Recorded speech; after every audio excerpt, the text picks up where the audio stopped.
the Cincinnati Bengals' new harsh reality. Before I get right into that, I'm going to make sure you're subscribed to the YouTube channel so you can get all the updates, all the breakdowns every time we go live, have videos, have updates here on Sports Choice Plus on the YouTube platform.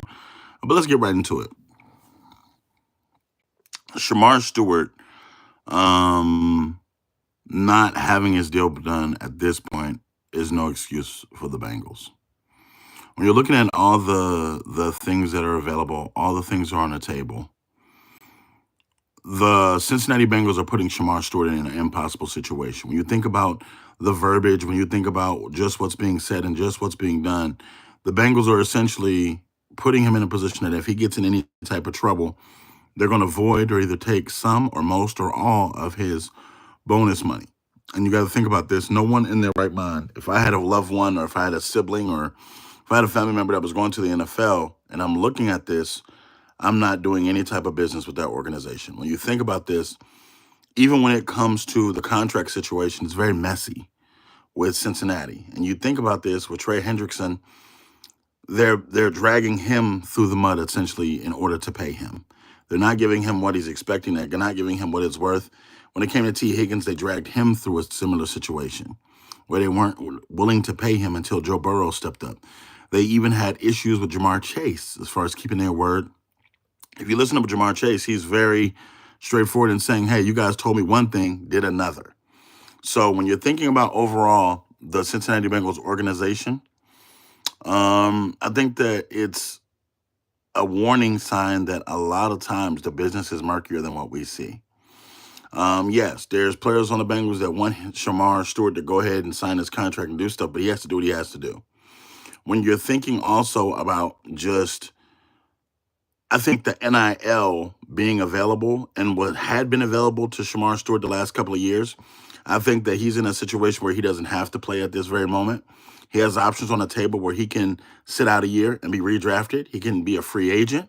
He can go to the supplemental draft if he chooses to. He has several different options that he can exercise. And mind you, he's not hurting for money. He's not hurting for any money. And the Cincinnati Bengals have had issues with negotiating contracts with more than one player, more than two players, more than three players. They're known as a cheap organization, so you just got to ask yourself, how much leeway are you going to give a team that's been known nefariously for being cheap? They're a mom and pop's organization. They're not really an organization that has a lot of money. So you got to think, they don't have a lot of cachet. They don't have a lot of wins. They don't have a lot of championships or Super Bowl to show for it. So why would you trust them to essentially say, we got your back? When the language that they're putting in the contract, let's just say you get in trouble. It doesn't have to be big trouble. That they want to take your money from you that you've worked hard to earn. I don't think it's fair, nor do I agree with it. Now, I think that the messiness of the situation comes with contract situations because it seems like their negotiating tactics and tools aren't really 21st century. And again, I'm not going to tell the Bengals how to run their organization. I'm not going to tell the Bengals what to do. But you got to think, though, a contract dispute with multiple players leads me to believe that the organizations are on separate pages from the agents and the players. Now, I get it. Joe Burrow stepped up and he put his voice out there for the offensive players. But also remember, Joe Burrow also spoke out for Trey Hendrickson as well. That let me know everything I need to know. When he's been your sack leader, when he's been your most consistent player defensively for the last 2 or 3 years, he's been an Iron Man as far as playing games and only missing a handful, like 3 or 4 games in a 3 or 4 year span. Pay that man. He's been an NFL sack leader. He's been somebody that has come to you and said, hey, let's negotiate. He could have negotiated when it was cheaper, before all these pass rushers got paid, before all these NFL players got paid and bumped up the salary range. But you chose not to pay him. Now it's time to pay the piper. And you got to think, the actions over words is what we're looking for. Because Cincinnati can't be trusted. Cincinnati can't be trusted at all. Because their word has proven to be invalid when it comes to your star players. When Jamar Chase has a gripe with you, when T. Higgins has a gripe with you, when Hendrickson, these are your best players. These are not random guys on the bench. These are not guys that perform sometimes. These are your guys that perform every single week for you. That bring in top value dollar. That bring in those jersey sales. That bring in performances on the field. So you just got to really ask yourself from the standpoint, are the Bengals going to have a lot of distractions because of this? I believe yes. And I believe this is only the beginning.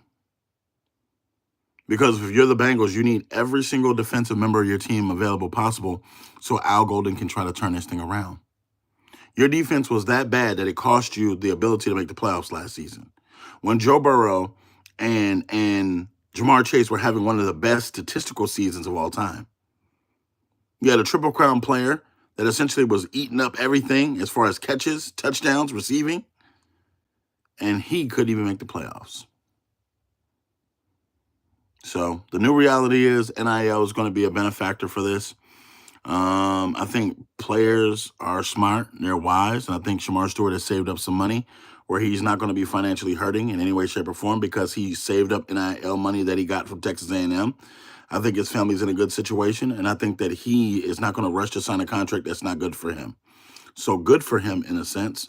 And also knowing that, the NFL is a business and I wouldn't rush nobody to go and try to just do something just to do it, just to get on a field, just to say that you're a player on a team. Because the players, you got to take care of your business first and foremost. That's what this really boils down to. You have to take care of your business first and foremost. And if you don't, shame on you.